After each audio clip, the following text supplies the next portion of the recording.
The day the country vanished, no one fired a shot. No tanks lined the streets. No battalions marched across borders. It began as an absence, a stillness in the air, a blankness where digital life had once thrived. In April 2007, Estonia, one of Europe's smallest and most connected nations, awoke to nothing. Banks stayed open, but systems refused to transact. ATMs flashed error messages as citizens waited in long queues, rifling through wallets for cash that couldn't be accessed.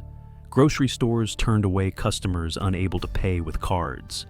The air buzzed with confusion. Television stations went dark. The screens flickered into lifeless loops. Color bars, a ghostly test pattern that offered nothing but emptiness.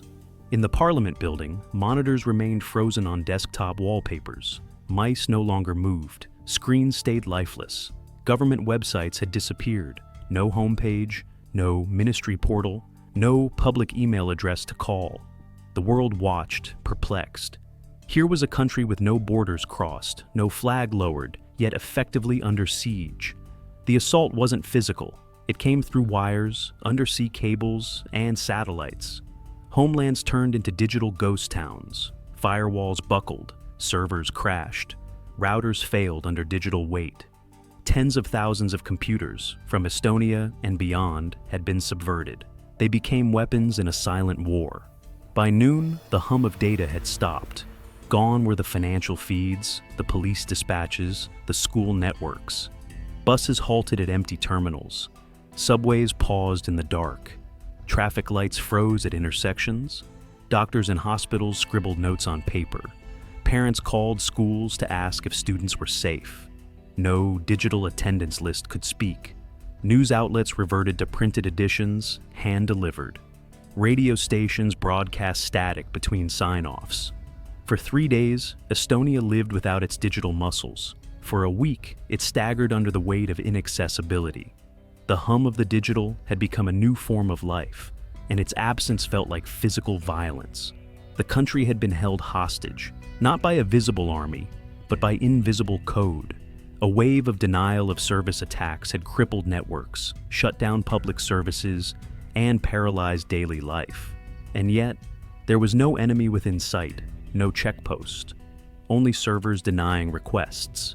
Requests to access bank accounts, traffic signals, tax records, answering with refusal. When the systems blinked back to life, two truths became clear. First, the digital age had an Achilles heel. Second, war could be waged in silence, one line of code at a time. Estonia had vanished, and the world realized it could happen anywhere. Before the blackout, there was a statue, bronze, silent, unmoving, standing since 1947 in the heart of Tallinn. It showed a Soviet soldier, helmeted and solemn, holding a rifle lowered, but ready. For decades, it divided the city. To many Estonians, it was a reminder of occupation. To others, a symbol of liberation from the Nazis. History had no single version here, only wounds, layered and competing. In April 2007, the government made a decision. Move the statue, not destroy it, just relocate it to a military cemetery. But the reaction came swiftly. Protests erupted in the Russian-speaking areas of Estonia. Streets filled with angry chants, Molotovs, broken glass. Storefronts burned in Narva and Tallinn. Moscow denounced the move as an attack on history. Russian state media called it a desecration. Political figures raged. Forums overflowed. The statue was no longer metal. It had become a spark, and someone, somewhere, decided to light the fuse. Days later, as tensions escalated in the streets, a new kind of retaliation began. It didn't arrive by plane or truck. It came through open ports, unsecured routers, forgotten lines of code. On April 27th, at precisely midnight, the first wave of cyber attacks began. It started with government websites, then banks, then media outlets. The servers flooded with traffic, not from users, but from zombie machines across the globe. Botnets, networks of hijacked devices, all controlled from somewhere in the dark. Within hours, firewalls failed. Estonia's digital infrastructure, so proudly advanced, was collapsing under the weight of 1 million meaningless requests. To outsiders, it seemed like an outage. But to those watching the logs, watching IPs bounce across continents, watching servers drown, this was coordinated. It was political. Estonia had touched a nerve, and the response came not through diplomacy, but through code. This wasn't hacking for money. This was a message. The statue may have been moved, but history, it turned out, was still watching. The flood didn't begin with water. It began with connection. On April 27th, at exactly midnight, the first packets arrived. Innocent requests at first. One user refreshing a site, another checking their bank balance. But behind them, something larger stirred. Tens of thousands of devices blinked awake. Not in Estonia, in South Korea, in Canada, in Brazil, in Moscow. Computers infected with malware, waiting for instructions. A network of ghosts. They all turned toward Estonia. And then, they began to speak. They sent requests. Millions. Billions. All directed at a handful of servers. The effect was not subtle. It was a chokehold. Government websites froze under the traffic. Banks couldn't verify accounts. News sites vanished from view. And then came the second wave. Smarter, faster. Some attacks mimicked users. Others mimicked infrastructure. They weren't just shutting down access. They were probing defenses. How strong was Estonia's firewall? How quickly did it reroute traffic? And more importantly, who would help? NATO watched. The EU debated. But in real time, Estonia was alone. ISPs scrambled to block malicious IPS. Firewalls were reinforced. IT workers stayed awake for days, chasing an enemy with no face. And still, the requests came. At its peak, over 1 million machines were attacking simultaneously. A wave of nothingness crashing against fragile defenses. There was no explosion, no detonation. Only a slow, endless undoing. The attack didn't just target websites, it targeted trust. Could a country survive without digital systems? Could democracy operate without networks? For Estonia, the answer would come later. But in the moment, it felt like drowning, not in water, but in silence. Somewhere, someone was pressing enter. But where? Estonia's servers were drowning, but its security teams were focused on one task. Find the source, track the signal, trace the lines, pull back the curtain. But there was no curtain, only fog. The attacks were coming from everywhere: Brazil, Egypt, Spain, China. Thousands of hijacked computers, botnets, made the origin impossible to see. Each command was bounced through proxies. Each IP trail led to a dead end. It was like chasing a shadow in a hall of mirrors. Analysts watched traffic pour in. Patterns emerged, bursts of activity at precise intervals, resembling military drills. Someone was orchestrating this. Not random chaos, but timing. Estonia reached out to its allies. A NATO investigation began. The CIA, MI6, and cyber intelligence units tried to trace the signal back to its root. And for a moment, the fog parted. Somewhere in Moscow, activity surged. An internet cafe, a university lab. In time, a name surfaced. Dmitry Galushkevich, a young man, a student. He was questioned, charged, but no prison sentence followed, just a fine. And silence. Estonia never received an official admission of guilt. Russia denied involvement. A rogue operator, they said, a patriotic citizen acting alone. But no one believed it. The scale of the attack, the coordination, the timing, perfectly aligned with political unrest. It was too clean, too fast, too invisible. And so the question remained, who held the keyboard? Was it a lone actor fueled by ideology, a proxy for something larger? Or was the ghost not a person at all, but a new kind of enemy?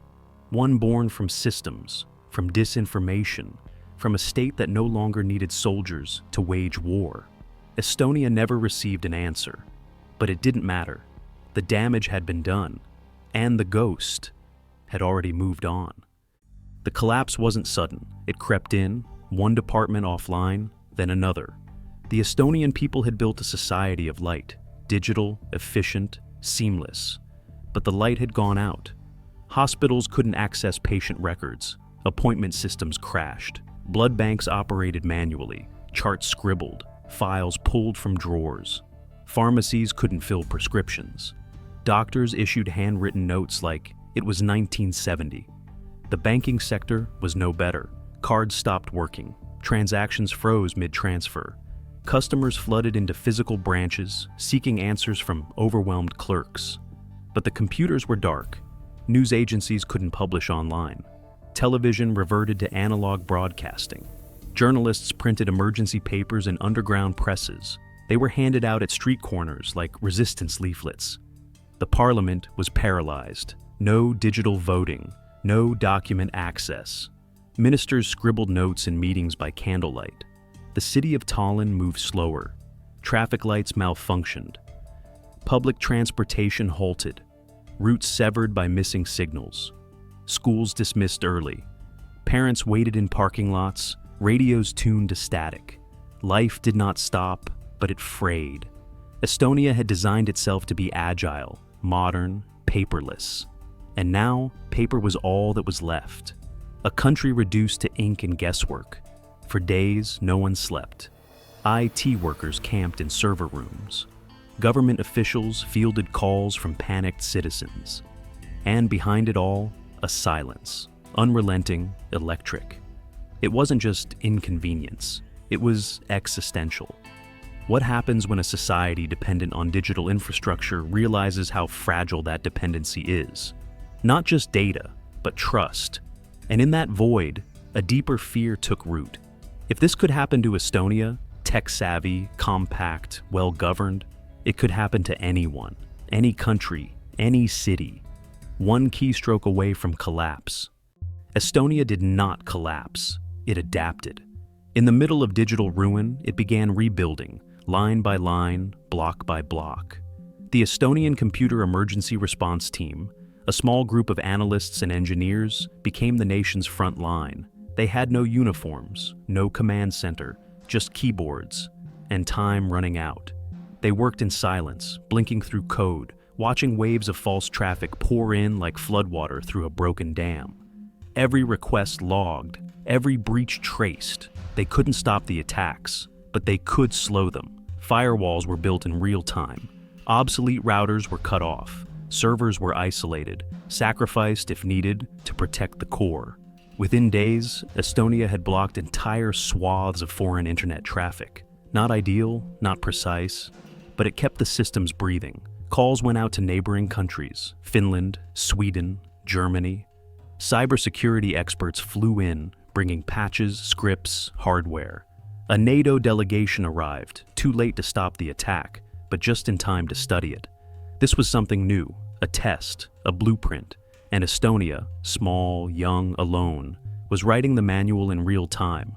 Government officials began migrating data overseas. Estonian embassies across Europe became digital vaults. Ministries went analog, then hybrid, then cyber-resilient. From the ashes of the attacks came innovation, blockchain backups, encrypted digital ID, real-time attack detection. Estonia realized it could never be invulnerable, but it could become unkillable. A nation reimagined not just as a place, but as a system. Stateless servers, distributed memory. A country that could survive without borders or even territory. What began as survival became doctrine. By 2008, Estonia had become the world's most digitally defended democracy. And all of it, every reform, every system, carried the echo of the moment they almost lost it all, not to bombs, but to silence. His name appeared quietly. Dmitry Galushkevich, not a general, not a spy, a student. He lived in Tallinn, he spoke Russian, he knew networks. The Estonian security police traced parts of the attack back to his keyboard.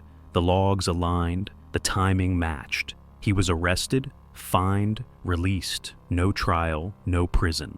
A ghost passed through a locked door, the official story. He acted alone.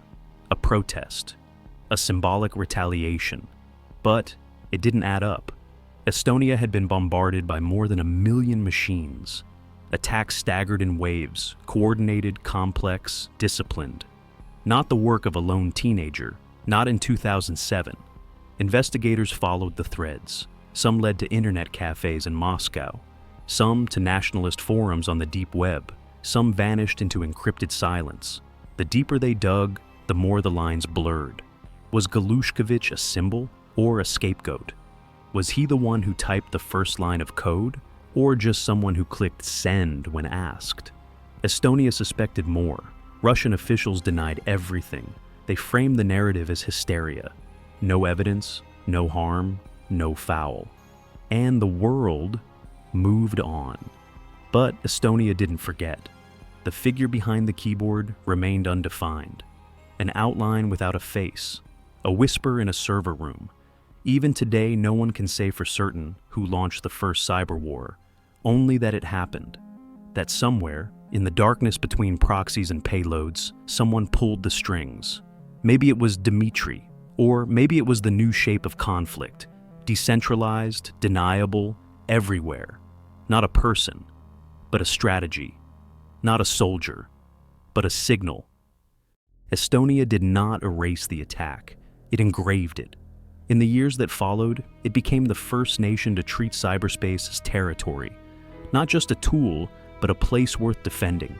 The country rewrote itself. Servers were mirrored in foreign embassies. Public services migrated to blockchain. Every citizen was issued a digital ID, secure, verified, encrypted. Voting, banking, healthcare. Rebuilt not on trust, but on verification. Schools taught cybersecurity before algebra. Emergency simulations included digital blackouts. The internet was no longer an accessory, it was critical infrastructure.